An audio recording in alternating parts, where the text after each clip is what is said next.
Si tú eres cristiano, ¿cuántas veces has escuchado alguna predicación sobre el Apocalipsis, sobre todo el mensaje a las 7 iglesias? Una de ellas justamente es Esmirna.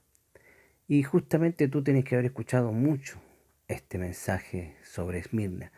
Bueno, este es otro mensaje, pero quiero tomar eh, el mensaje de otra forma, no como siempre se dice o lo que se dice generalmente con respecto a esto, sino que yo me quiero centrar simplemente en la ciudad de Esmirna, la ciudad como tal, tanto sus habitantes como sus creencias, el ambiente que existía en esa ciudad en el momento en que Jesús, el Señor, les mandó esa carta o epístola.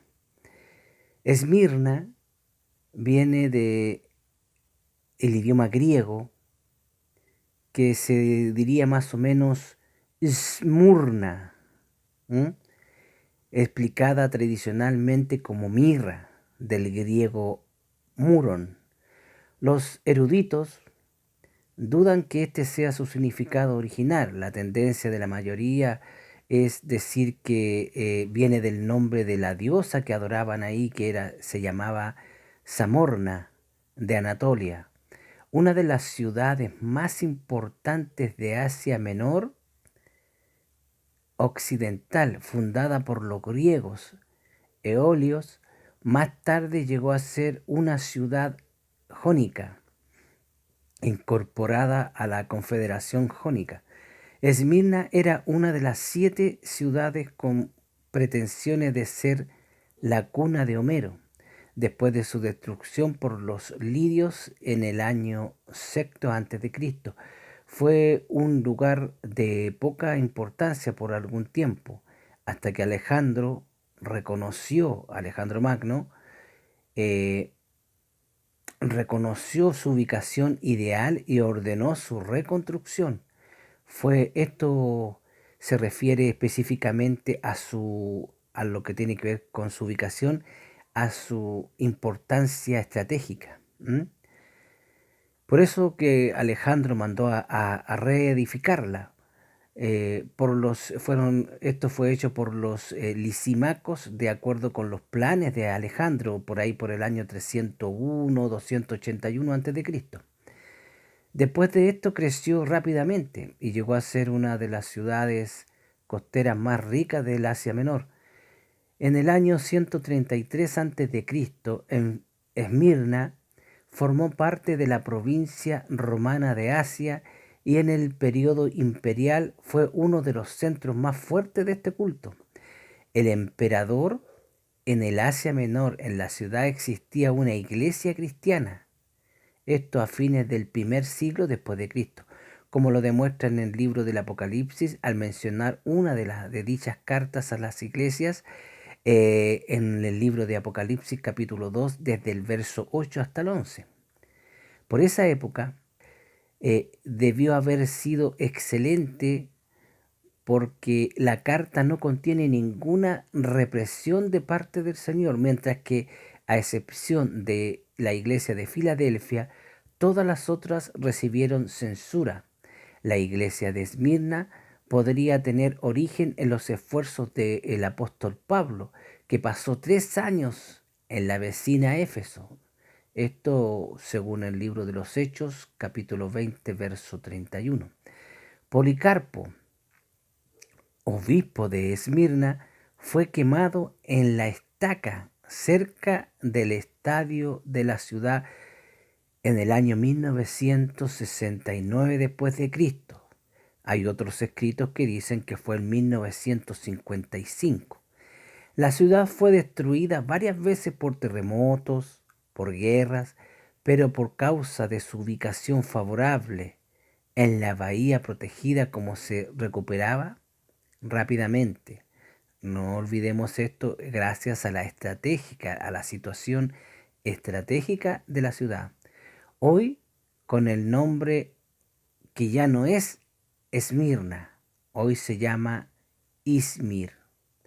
Es la tercera ciudad de Turquía más importante de ese país. Acerca de la significación de Esmirna como una de las 7 iglesias del Apocalipsis, podemos decir que Esmirna eh, es un puerto en la costa occidental del Asia Menor. Y Esmirna, fíjese bien usted en esto, las autoridades de Esmirna le pidió a Tiberio el permitir a la comunidad construir un templo a su deidad. Y el permiso, por supuesto, fue concedido a Esmirna, y Esmirna construyó un templo asiático a ese emperador.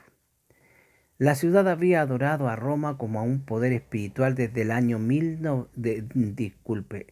desde el año 195 antes de Jesús. Y aquí el orgullo histórico de Esmirna en su culto al César. Esmirna era famosa por la ciencia, por la medicina y la majestad de sus edificaciones.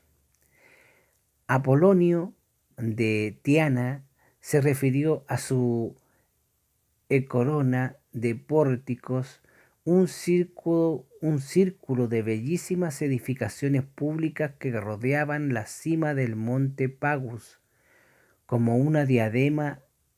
De aquí la referencia de Juan en el libro de Apocalipsis capítulo 2 verso 10. Policarpo, el obispo de Esmirna, quien fue martirizado en el año 155 después de Cristo, había sido un discípulo directo del apóstol Juan. Según otros escritos de otras fuentes de diccionarios bíblicos, como por ejemplo el Mundo Hispano, se refieren a Esmirna como la primera ciudad que se encuentra en el extremo nororiental del Golfo de Esmirna, y fue destruida por los lidios en el siglo VI después de Jesucristo. Los habitantes huyeron a las villas cercanas y la ciudad quedó en ruinas hasta el siglo IV, cuando en los días de Alejandro el Grande, Esmirna fue reconstruida, pero esta vez en el extremo sureste del Golfo. Esta ciudad a la cual Juan dirigió un mensaje en el Apocalipsis está ubicada 68 kilómetros al norte de Éfeso, por el camino romano, sobre un excelente puerto doble. El puerto exterior era una porción del golfo que servía como ancladero.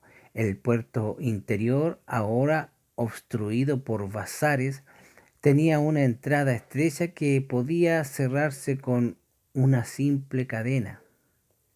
La ciudad misma rodeaba al extremo de la bahía de pie de los 160 metros del monte Pagus.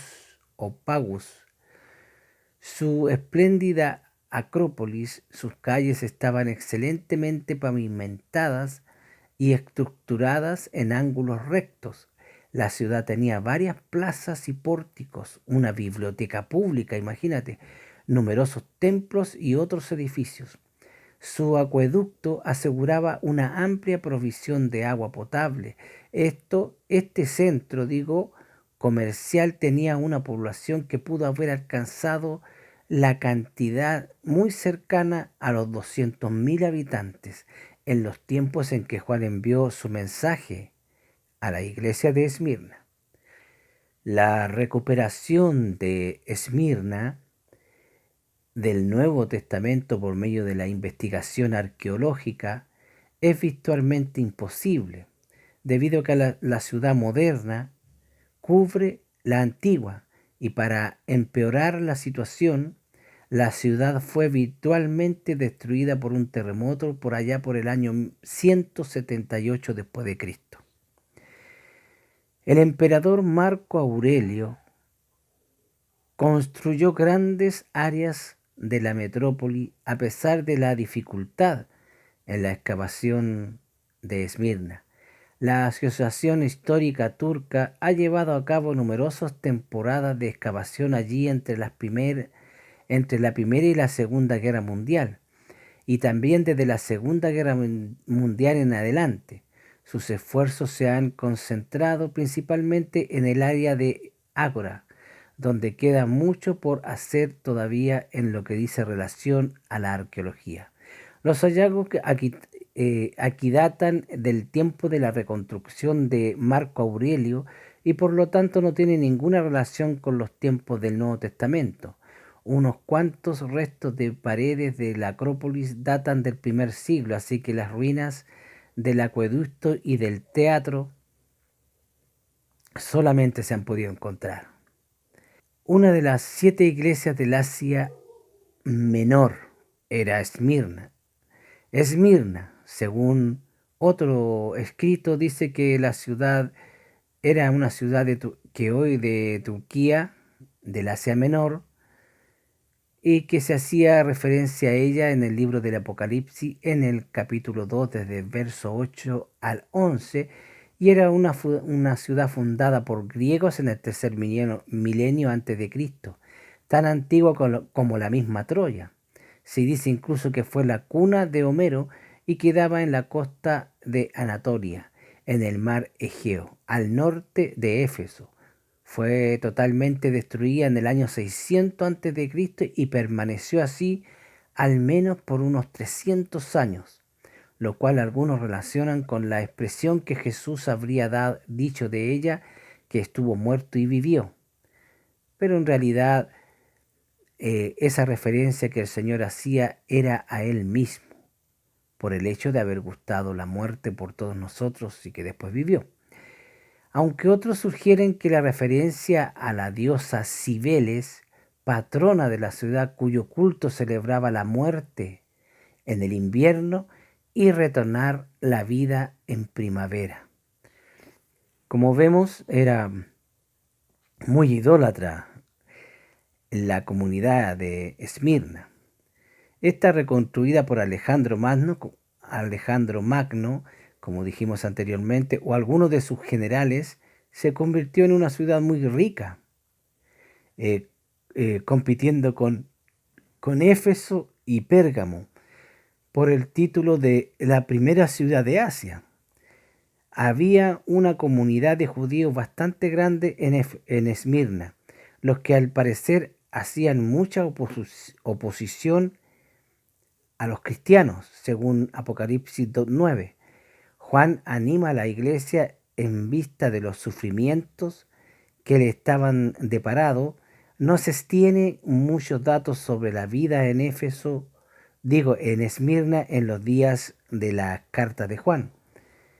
La ciudad moderna está prácticamente encima de la ciudad antigua, pero los trabajos arqueológicos que se realizan podrán ofrecer más datos sobre ella. El más famoso obispo de Esmirna fue Policarpo, que como dijimos murió quemado entre el año entre el año 155 y 169. Ahí hay una pequeña variación con respecto a la fecha, porque siempre en estos datos de la historia, usted podrá fijarse que siempre hay cierta diferencia con respecto a ciertas fechas. Aquí estamos hablando de años, desde el 155 al 169. Y esto es porque no se ha podido constatar realmente con toda veracidad, no hay documentos, no hay algo que fije la fecha exacta. Entonces, como son muchos son los historiadores que se acercan a estudiar estos temas, algunos llegan lo más cercanamente posible, lo que más ellos pueden asegurar con respecto a una fecha, y dan esa fecha. Y la variación en ella va porque, bueno, somos humanos y unos piensan que en ciertos estudios que ellos han hecho, se acercan más al origen que el del compañero, entonces van poniendo una fecha distinta, que varía en algunos años, pero al final eso no tiene mucha importancia. La única importancia que tiene que Policarpo fue quemado en la hoguera por el hecho de ser cristiano y seguidor de Jesucristo. Da lo mismo si fue en el año 155 o en el año 169. Lo importante es que fue quemado en la hoguera. La ciudad antigua de la costa occidental de Asia Menor, llamada Esmirna, en la actualidad ya no tiene ese nombre. Su nombre, como dijimos anteriormente, es Izmir, o Izmir, diríamos nosotros. Sus primeros pobladores fueron los griegos alrededor del año 580 a.C. de Jesucristo. Aliates, rey de Lidia, destruyó Esmirna. Más de 2 siglos después, Alejandro Magno fue el que planeó la reedificación de la ciudad griega. Este proyecto que hicieron realidad sus sucesores, pero en otro emplazamiento más adelante, Esmirna llegó a ser una importante ciudad comercial. Esto es porque Esmirna tiene un puerto. Con el tiempo pasó a formar parte de la provincia romana de Asia y adquirió relevancia gracias a sus hermosos edificios públicos. Tenían un templo en honor a Tiberio César, lo que muestra que el culto al emperador ocupaba un lugar de suma importancia en la ciudad. Esmirna es la segunda de las 7 congregaciones cristianas de Asia Menor a las que el glorificado Jesucristo mandó que el apóstol Juan escribiese mensajes o epístolas. Se dijo que la congregación era pobre en lo material, pero que era rica en el sentido espiritual. Y esto quiero hacer notar muy bien esto porque Esmirna, en los tiempos en que le mandó Jesús esa carta, era una ciudad pujante, era una ciudad que tenía una economía exitosa, era una ciudad que tenía mucho comercio gracias a su puerto. Era una ciudad que tenía un alto nivel de vida, eran ricos, era una ciudad de mucho trabajo, mucho empleo, mucho comercio. Y todos sabemos lo que trae un buen comercio, ¿cierto? Un crecimiento sustentable en el tiempo. Pero aún así, los pertenecientes a la congregación que había en Esmirna eran pobres de forma material. Ahora, ¿por qué se debía esta situación? ¿A qué se debía? Bueno, si vemos que la mayoría de la ciudad era idólatra, si vemos que la mayoría de la ciudad, ellos mismos, ya leímos recién anteriormente en otro escrito, que ellos mismos mandaron a pedir autorización al emperador para levantar un templo para adorar al emperador de Roma. O sea, era una ciudad que estaba pero completamente entregada a la idolatría. Por lo tanto, imagínese usted cómo les caería a la gente que era la mayoría en la ciudad, que una minoría, un pequeño grupo de cristianos, dijeran públicamente o cuando se les preguntara, Jesucristo es el Señor, cuando ellos, la gran mayoría de los que vivían en Esmirna, decían públicamente, el César es el Señor. ¿Te das cuenta la diferencia? Claro, eran mal mirados los cristianos, eran estorbados en su caminar con Jesucristo, eran seguramente expulsados de los buenos trabajos, seguramente. Por eso que la congregación era pobre, porque seguramente no le daban los trabajos que tenían los mayores sueldos, solamente los dejaban en un rincón de la ciudad y que tomaran los trabajos que nadie quería hacer seguramente. De ahí el empobrecimiento de la congregación, porque estamos hablando de una ciudad rica, una ciudad comercialmente eh, en pleno apogeo. Hoy en día, si tenemos una ciudad que sea así, por ejemplo, miremos una ciudad de Estados Unidos, donde exista una iglesia y en esa ciudad usted puede ver a los hermanos que tienen su teléfono iPhone, tienen su computador, llegan en un vehículo bueno, tienen acceso a comprar eh, las mejores cosas para el hogar, tienen buenas casas, buenos departamentos, un sueldo bueno. ¿Te das cuenta? Porque están viviendo en una ciudad rica, una ciudad que tiene una economía de libre mercado seguramente, una economía pujante, donde existe mucho trabajo. Y ellos pueden ser parte de esos trabajos. Nadie los pasa a llevar, nadie los despide porque son cristianos todavía. Pero en aquel entonces ocurría eso. No le daban trabajo a los cristianos seguramente que querían obtener un trabajo mejor, no le daban acceso a eso. Así que la mayoría, por no decir todos los cristianos que vivían en la iglesia de Esmirna, no tenían acceso a un trabajo bueno, a una buena remuneración mensual. Por lo tanto, la iglesia era una iglesia económicamente pobre. Y fíjese que Jesús se fija en esas cosas. Porque usted dirá, pero ¿cómo? Jesús se fijó. Pues que en la carta que él mandó, en el mensaje que le mandó a los de Esmirna, decía Jesucristo, porque ellos eran pobres, pero que él les dice que son ricos en forma espiritual, porque tenían a Jesucristo, porque no habían abandonado a Jesucristo. Ahora, en esto quiero ahondar un poco porque esto viene de, hay cosas que el ser humano eh, las tiene como cosas superfluas y a veces son cosas que son muy importantes.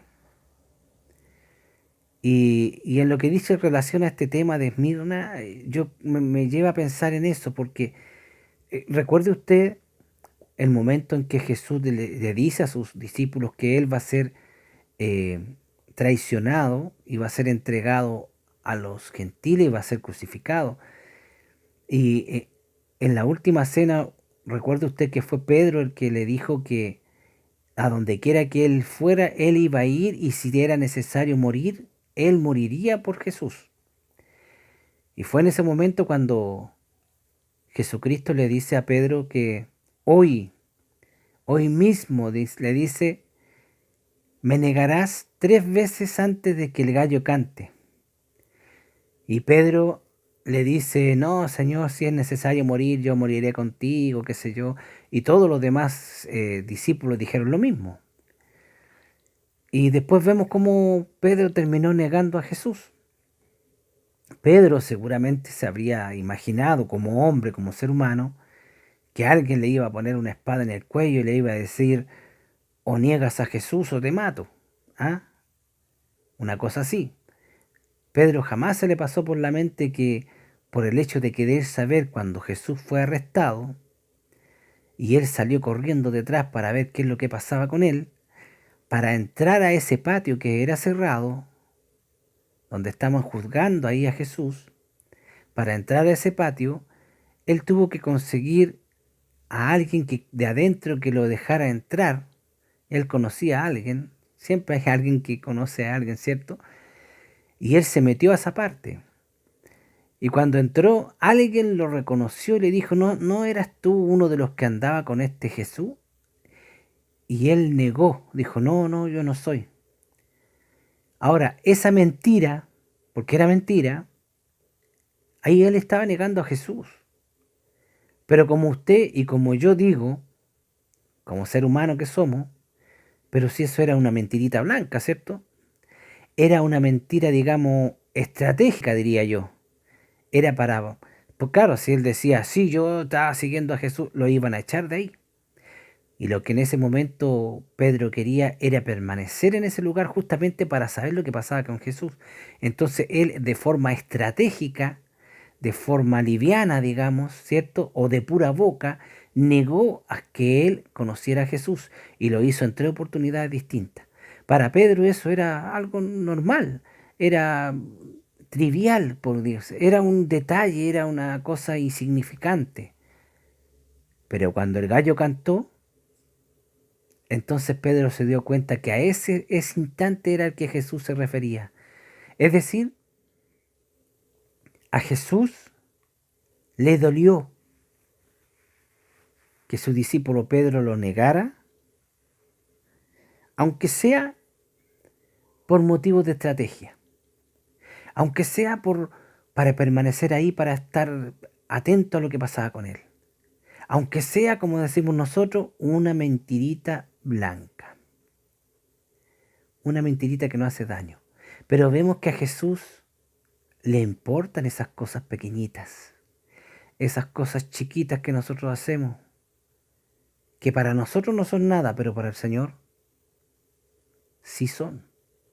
Ahora vemos que Jesús se fijó que Esmirna, en la iglesia de Esmirna, había una pobreza económica enorme, mientras que la ciudad de Esmirna era una ciudad rica. Vemos cómo los cristianos se apartaron realmente de los idólatras que vivían en Esmirna y no siguieron las costumbres que tenían la gente que vivía ahí solo para tener un estatus económico más alto. Qué distinto a algunas iglesias que hoy en día existen, ¿eh? Donde de lo único que se habla es de plata. ¿Se han fijado?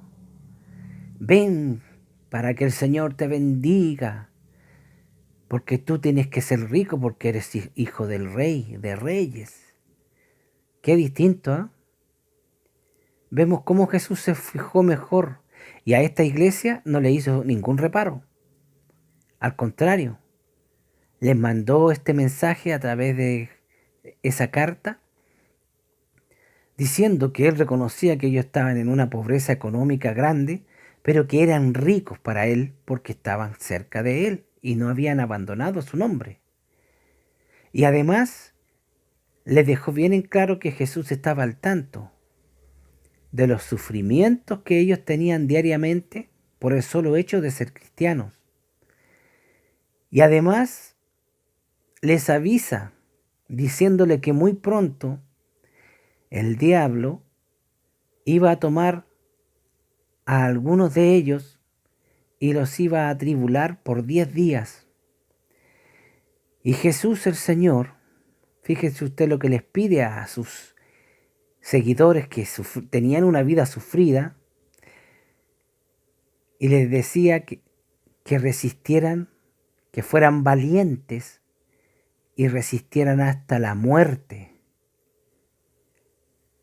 Ay, ay, ay, ¿no? ¿Qué pasaría si el Señor nos diera un mensaje así a nosotros? El diablo los va a tomar y los va a atribular por 10 días, o por un mes, o 10 meses. Sed valientes y resistid hasta la muerte. ¿Cuántos de nosotros seríamos valientes y resistiríamos hasta que nos mataran? ¿Cuántos serán?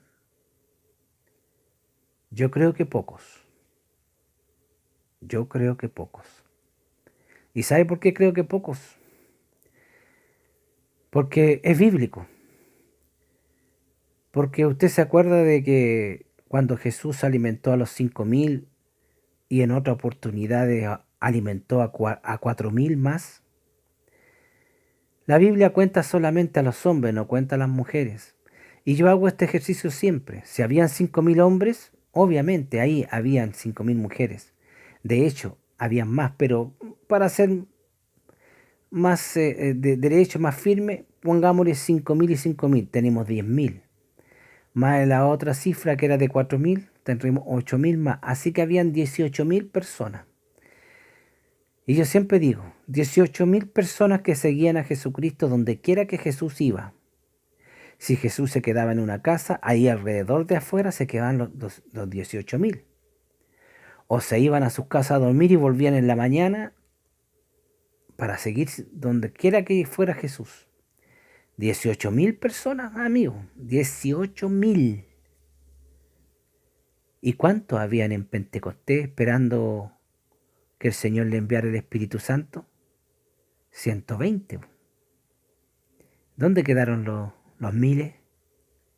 ¿Ah? ¿Dónde quedaron los 17.900 y algo? ¿Dónde quedaron eso? ¿Que seguían a Jesús? Eso mismo pasaría hoy día. De hecho, estoy seguro que pasaría lo mismo. Si el Señor viniera hoy día mismo, tal vez, ¿cuánta gente quedaría aquí abajo? ¿Cuántos realmente ahí se verían realmente los que son realmente cristianos? Esos cristianos que predican el aborto, esos cristianos que les gusta la política, ¿ah? Que están metidos en el Congreso, esos cristianos que venden su amor a Jesús por un puesto político. ¿Se da cuenta? Jesús se fija de esas cosas. Y como podemos ver aquí, Jesús decía que la iglesia de Esmirna eran ricos en el sentido espiritual y que habían pasado por muchas pruebas, con tribulaciones y la persecución, que habían tenido que soportar la blasfemia de algunos de los que se hacían llamar judíos, por ejemplo, que también los perseguían por el hecho de ser cristianos, a los que Jesús les dijo que eran una sinagoga de Satanás. Sin embargo, a pesar de sus pruebas, de la tribulación que vivían aquellos cristianos de la congregación de Esmirna, Jesús les dio ánimo, porque tendrían que sufrir muchas cosas peores todavía. Jesús les pidió que fueran valientes y que soportaran hasta la muerte. Una ciudad que tenía gran hermosura con respecto a sus edificaciones, de los edificios públicos del gobierno, que hoy se conoce como Izmir o Izmir, que es la segunda ciudad de Turquía asiática en tamaño.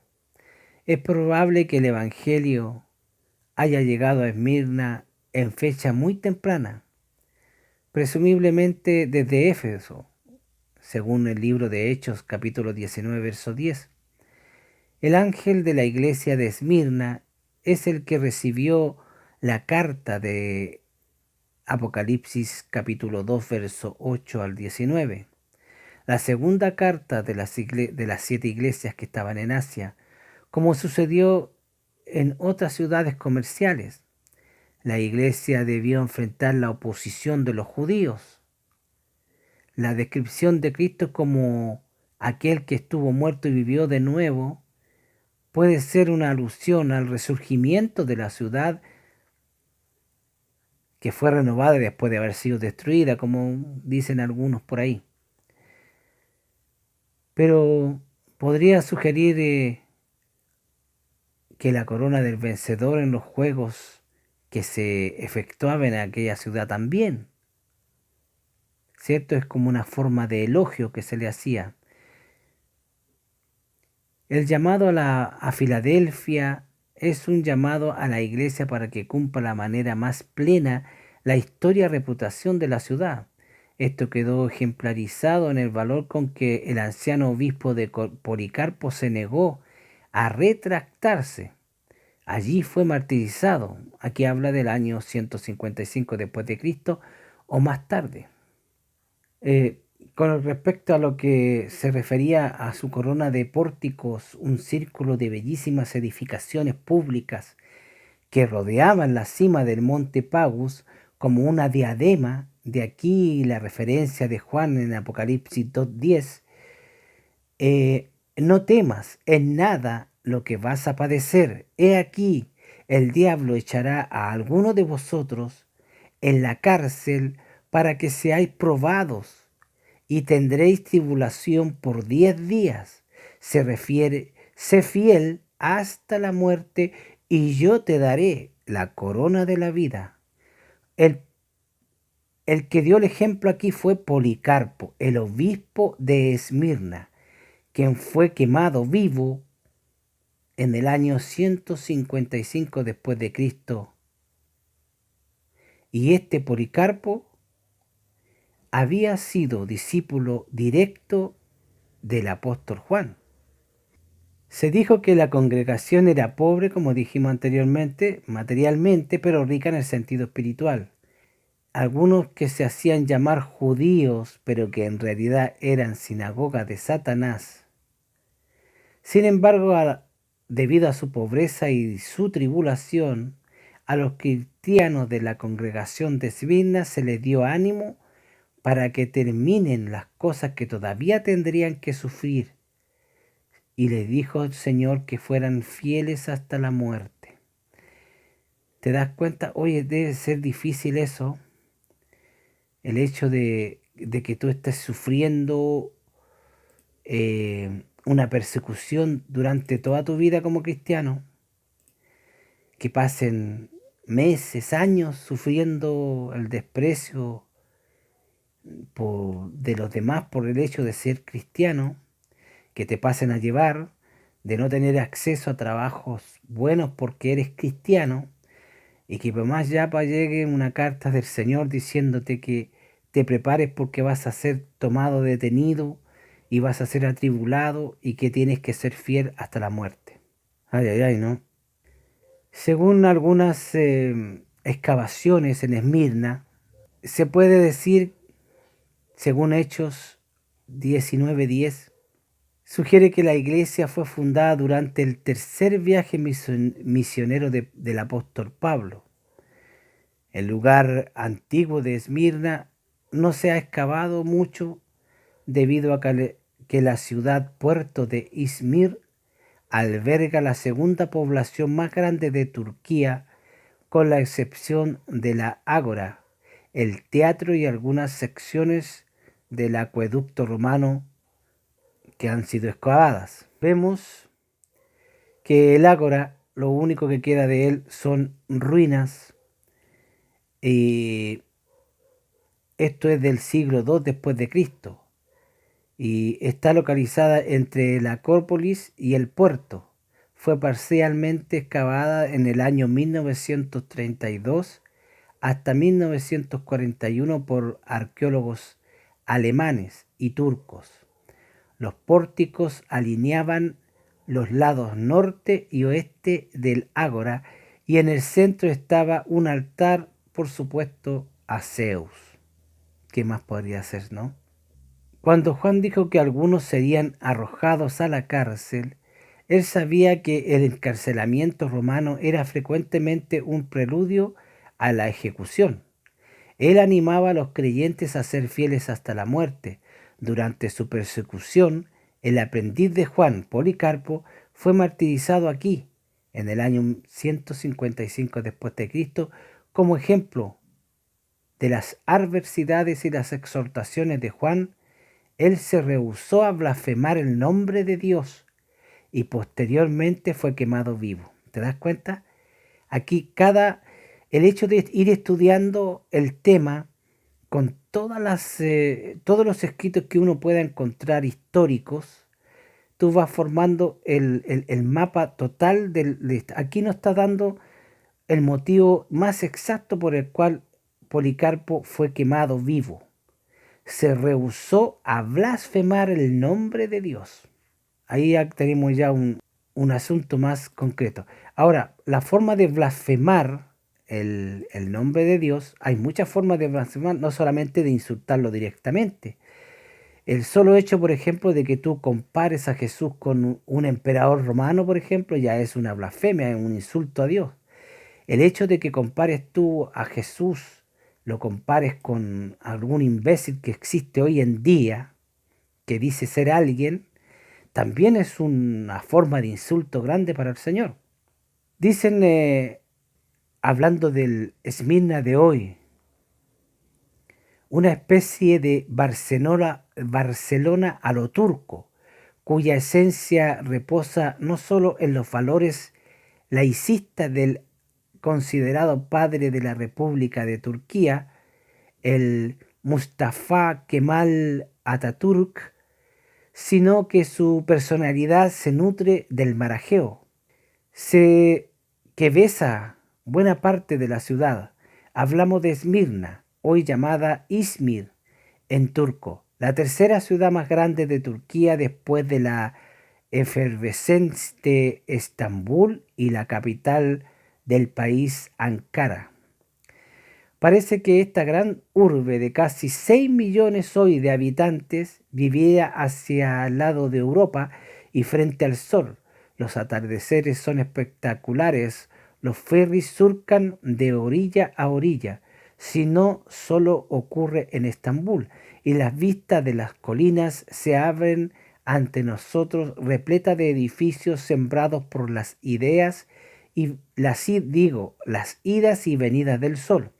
Es precisamente una de esas colinas donde se erige la gran estructura del rocto de Atatürk, justo a su frase tan sonada en ese país: la paz en casa, la paz en el mundo.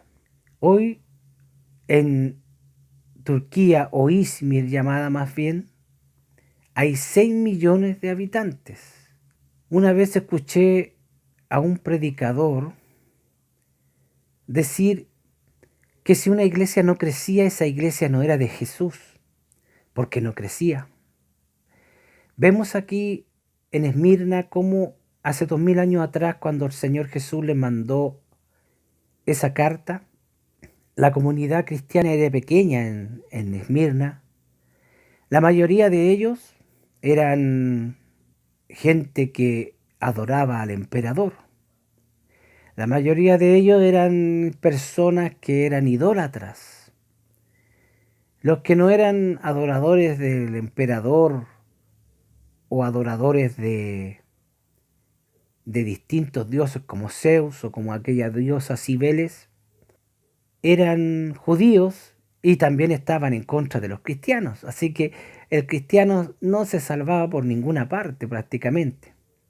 Pero vemos que la congregación era pequeña, era chica, y probablemente había sido evangelizada por el propio apóstol Pablo, el gran apóstol Pablo, apóstol del Señor, que escribió 13 libros del Nuevo Testamento. Imagínate tú, el gran apóstol, que dejó ahí en Esmirna a aquel obispo que dio su vida para no insultar a Jesucristo.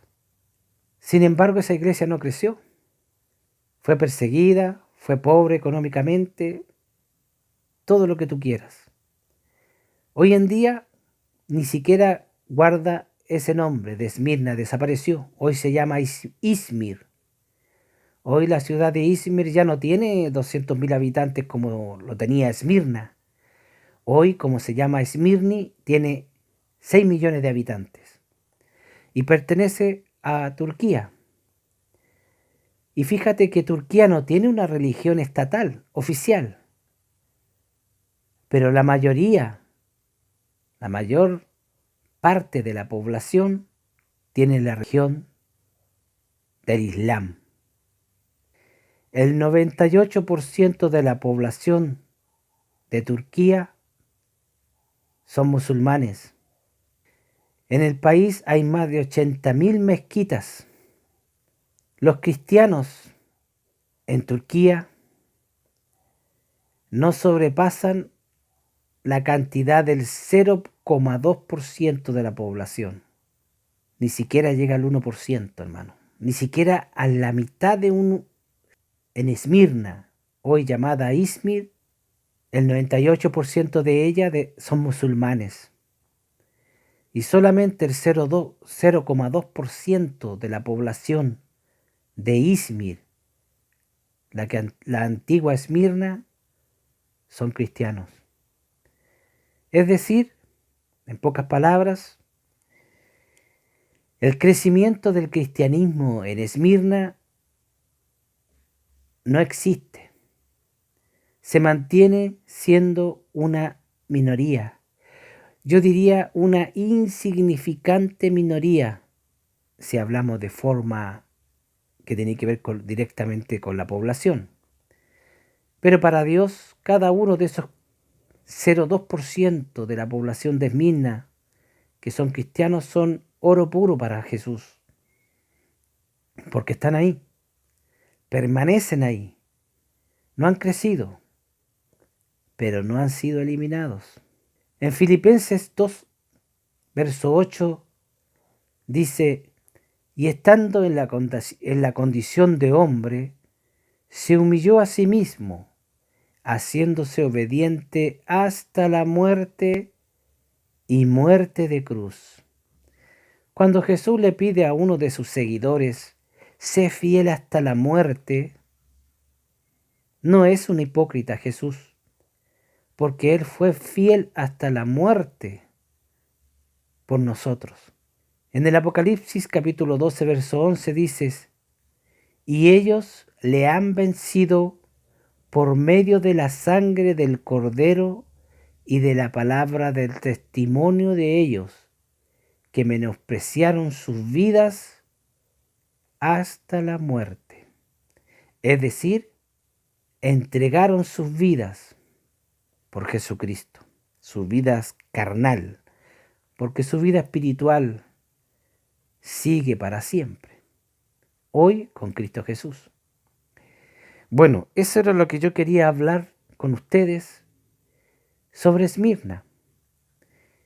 No quería caer en lo que siempre se predica de Esmirna, en el mensaje, sino que quería tomar en cuenta más bien esto, la estructura de la ciudad, sus habitantes, sus costumbres, la economía que ella tenía, las ideologías que estaban en esta ciudad, como siempre permeada, toda bajo una cobertura de la idolatría, del satanismo, y cómo Dios puso sus ojos en la pequeña congregación de Esmirna, una congregación sufrida, pobre económicamente, que tenía que soportar cada día miradas de desprecio de parte de los demás habitantes, que eran necios a un lado con respecto a los trabajos. Seguramente que los mejores trabajos eran hechos por los idólatras y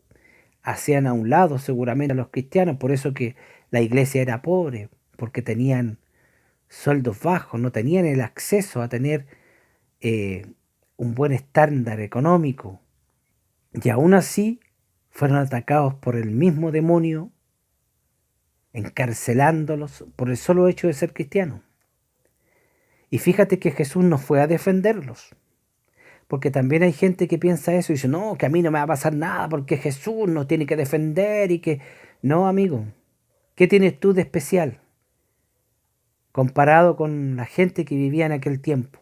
Tanto en el tiempo de la iglesia primitiva o apostólica, como la iglesia de Esmirna en este caso. ¿Qué tienes tú de especial para que Jesús venga a defenderte de que alguien te haga mal? Si a esas personas Jesús no la defendió. Jesús les dio un mensaje: mira, viene lo peor. Sé que ustedes lo están pasando mal y lo han pasado mal, pero viene algo peor. Pero yo te pido que seas fiel hasta la muerte. Nosotros debemos esperar solamente eso del Señor. Tenemos que pasar grandes cosas malas. Bueno, no nos queda otra que sufrir. Pero nunca debemos olvidar y nunca debemos negar a nuestro Señor Jesucristo, aunque nuestra vida dependa de ello, porque no importa. Yo prefiero morir e irme con Jesús a vivir aquí habiéndolo negado. Espero que esta información te sea de utilidad. Que Jesucristo te bendiga grandemente.